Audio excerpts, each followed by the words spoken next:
Hello everyone, this is Veronica from Mix Media Vero, and I'm back with a new walkthrough of an album that I just finished. It's an album for which I have already put up tutorial last month, and this is how it looks, the cover. What I can tell you now is that I have mixed up. I was tired when I did the cover and I mixed up and I actually did it upside down and on the back cover. So that was nice. But luckily I have good double sticky tape, so it was easy to remove and put it on the right side. The album, the covers measure 7 3/4 in width, 11 in length, and the edge is 1 3/4 inches. This is how on the binding. I put the title "I Am" with some letters from that I had long time ago that I painted over, and then I put some lac to make them a bit shiny. So what it says here in the middle, it says that I'm loving the life that I am creating. I absolutely loved it. You see, I used a little bit of fussy cutting, and I put this bicycle here, and I put a bit of glitter on the flowers. And here is where, yeah, well, if you don't know, you don't realize that it's actually the other way around. Anyway, the binding that I have used, the binding system is the Hidden Hinge binding system. I have actually started to create the Stack the Deck for this album, but I realized that it's because of the structure of the pages, I really couldn't use it. Anyway, so the pages measure 10 1/8 by 7 inches, and the structure of every page is the same. Of course, the papers are a bit different. So here is the first tag, that is 5.5 by 6. You take this one away, flip over the first wing, so to say, and then put it back so it doesn't disturb us later in seeing going through the album. This big tag is 10 by 6.5 inches, and it goes inside the envelope, the big envelope, inside the page basically. And then we turn nicely the page, and we have, as we see, a long envelope which is 8.5 by 4.25,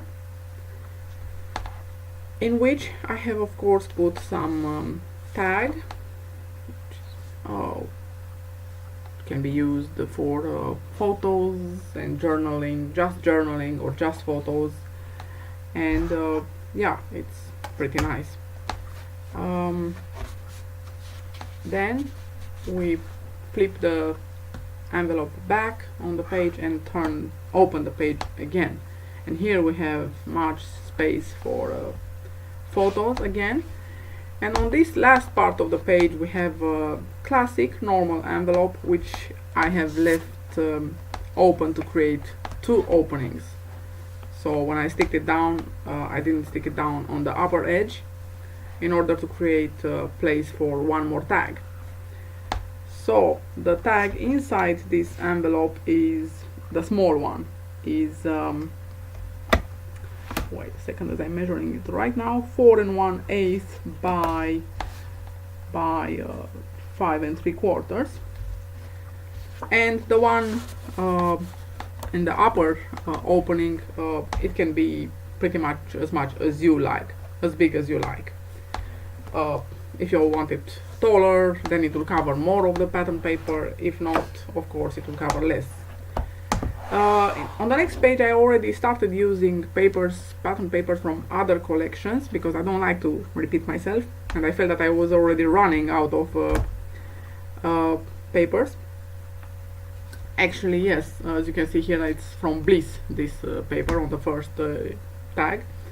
Here on the second one, it's from Mama Llama, a lovely collection, I thought.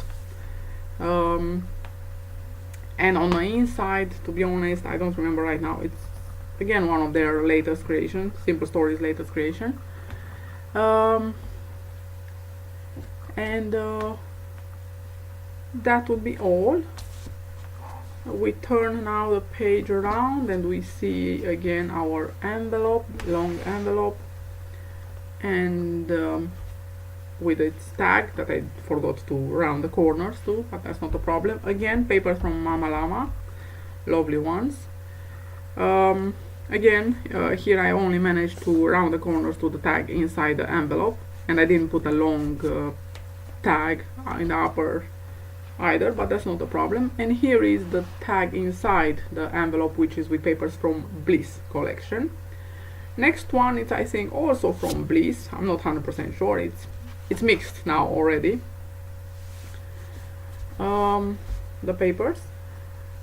So some from Bliss, some from, I don't know. I will actually write down all the collections that I have used. At some point I have used from Carta Bella as well, from their spring collection, like this one on the lower page of this page. As you can see, that flower, exactly that one. Okay. So it's basically the same thing. This we have like 3 pages more, again from Bliss collection. These tags, like I said, measure 5.5 by 6, so you can put nice photos here. And now as we turn the page, now it's just the inside tag, but as we turn the page, I would have liked you to see, no, it's the next page. I'm a bit forward, quicker in action, in reality. So now, here it's from Bliss, inside from Bliss as well, half of it. And here it's from Carta Bella. It's, I love this paper, a flower shop, you know, those classic French ones, that this is what makes me think about. Anyway, and here it's also from Carta Bella, I think. I may mix them up, of course, but this is why I will write them down, like I said. So the surface on this page that one can use is 6 3/4 by 9.5, almost 9 3/4 actually. So it's huge space.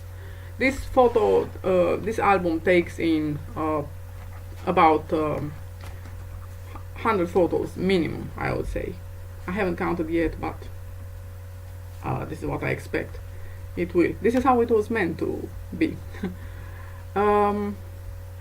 Okay, so this is our last but one page, and this is the last page where I have used a bit simpler papers for those that are don't have the heart to put photos over the lovely papers.